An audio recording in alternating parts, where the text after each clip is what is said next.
This is not a black and white issue.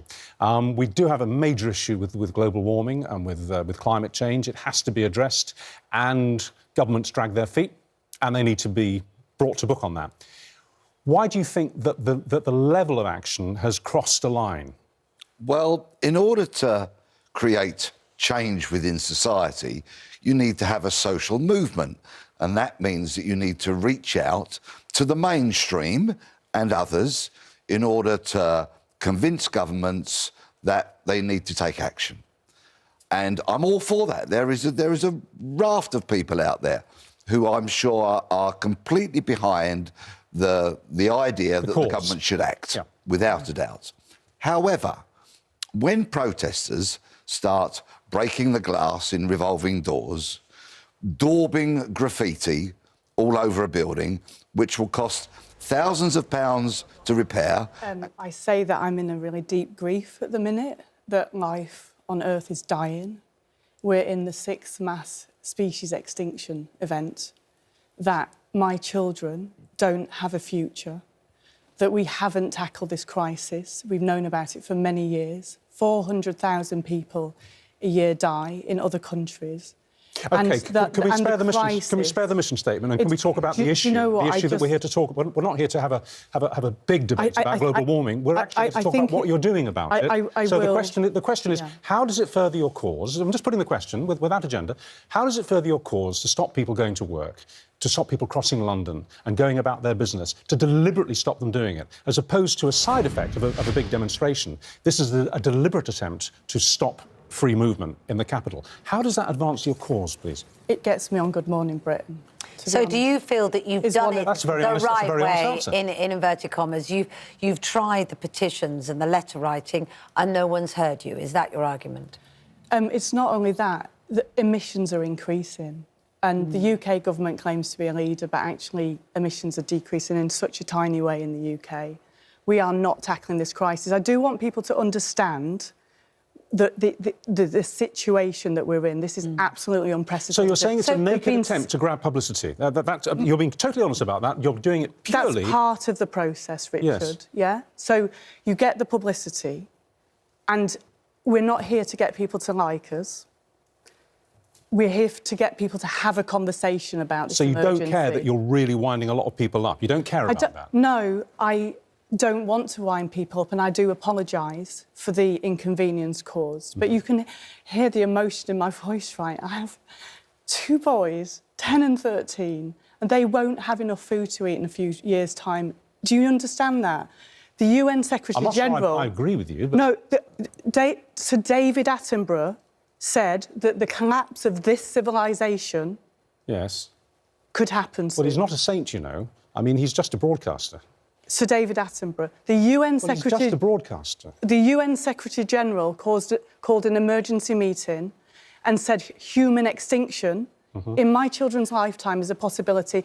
The Permian mass extinction had less carbon dioxide and heating than now, and that led to 97% of all life. She's saying the ends justify the means. That's effectively what she's saying. Well, actually, more than that, Peter, if I could just ask a question. You know, we are full of history. Well, you can hear the passion in Gail's voice. Whatever other people might say, you believe this, you care about this. Our history is full of people who cared about causes.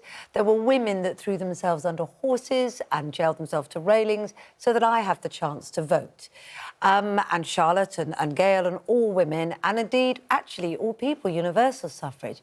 So what's wrong with standing up and fighting when you believe the cause to be that serious? I utterly respect people's right to protest. Of course I do. We live in a democracy. But there's a far more cerebral way we can go around this, for example. Do people listen to cerebral arguments, you see? Because yes, never underestimate your audience. Do they, though? Oh, absolutely. The most fatal mistake you can make. Why haven't they in this case? Well, people are listening. And there is a great groundswell of opinion of the people who are deeply, deeply concerned about climate change and the environment. But you have to reach out to that broad spectrum of people, to the mainstream. It's the same as if a politician wants to win a general election. You have to reach out to the mainstream and convince people to come over to your way of thinking. A far more cerebral thing to do, rather than daubing graffiti and breaking glass doors at the Shell building, would be to find the petrol retailer who has the most ethical and environmentally friendly kind of policies and persuade people to go to that retailer. Do you think that your actions are taking place, in the right country? I mean, the government would argue that this country is on the front foot as far as taking action to reduce global warming and emissions is concerned. I know you disagree with that, but they would say that. And there are other countries, such as China, which apparently don't give a stuff. One wonders if perhaps you should be focusing your actions on countries which are directly responsible for the kind of global warming that terrifies us all. Extinction Rebellion's a global movement. My responsibility is to support that global movement, but in particular in the UK. This government's just opened a new oil platform, opened a new coal mine, it's promoting fracking, it's promoting incineration for apparently generating energy, that's worse than coal, it's opening a new runway at Heathrow. We're not doing what needs to be done. And you're quite right, the suffragettes, the Chartists before them for the men's vote, they did these tactics. The GM crop protesters did these tactics. There is deep social science research to say this is the way you have to go about things. You have to create a confrontation because we're in this system. I've been there as well. We're all stressed. We've all got, kids and jobs and we're just trying to cope with life and we don't want to think about these things. Too difficult. It's like if you had a problem in your relationship, sometimes you've got to say, hang about, stop. We've had enough. This has got to change. You've got to create the disruption. You've got to create the emotion. Well, you say we've got 2 weeks of this in the capital and then you're going to roll it out across the country.